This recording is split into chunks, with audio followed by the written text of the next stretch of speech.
大家好，今日我哋要介紹一隻 Bulgari 嘅，咁啊 Diagonal 啊 DP42嘅，一個42mm 標徑，一個就黑色嘅標面，咁呢個標面咧做得好靚，因為呢個標其實市面上都少見嘅，黑色標面你見到啲波浪紋亦都係非常之突出嘅，唔係嗰啲咁嘅暗花，佢直情係一啲紋嚟嘅，好立體好 3D 嘅。62用上阿拉伯數目字啊，咁啊包上銀色邊嘅。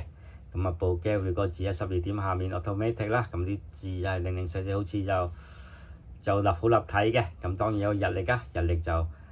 喺3點位黑底有白字嘅，咁就有啲圓點嘅呢個時標啦。咁圓點時標咧，亦都包銀邊，咁中間亦都多咗一個銀色嘅。另外隻標就更加有特色啦。係啦，咁啊大3針設計啦，一個就波針嚟嘅呢個秒針啊。喺度行緊，行得好有信號，好靚。一個就可旋轉標圈有60 K 嘅，係啦，你見潛水標都好靚啊，嗒聲啦，都好實淨嘅。咁當然個啤手有做到好特別啦，佢就一個凹一個凸啦，咁樣互相交替，兩隻標就更加立體，更加有形態啦。一個就拉絲打磨嘅呢個標殼啦，係啦，咁啊亦都係有鎖把，咁呢度亦都有膊頭有護橋嘅，咁兩隻標更加睇到比較強壯啦。非常之靚嘅，咁就有鎖把嚟嘅，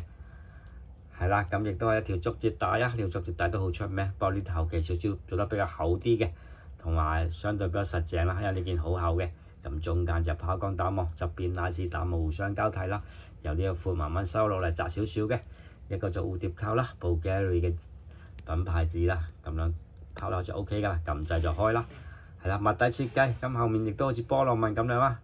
嗱 DP42啦 S50 嘅，係啦，咁唯一美中不足就條帶有啲短啦，咁啊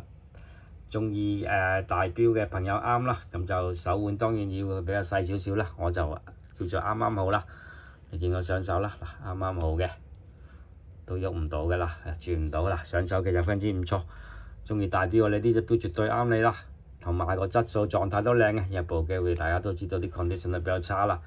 好先難得咁靚嘅，咁呢個標當然係設計上啊，整體都非常之唔錯，咁就12,000蚊，有個盒嘅，係啦，咁啊中意朋友 WhatsApp 我阿 Lam 啦，93391858嘅，多謝各位。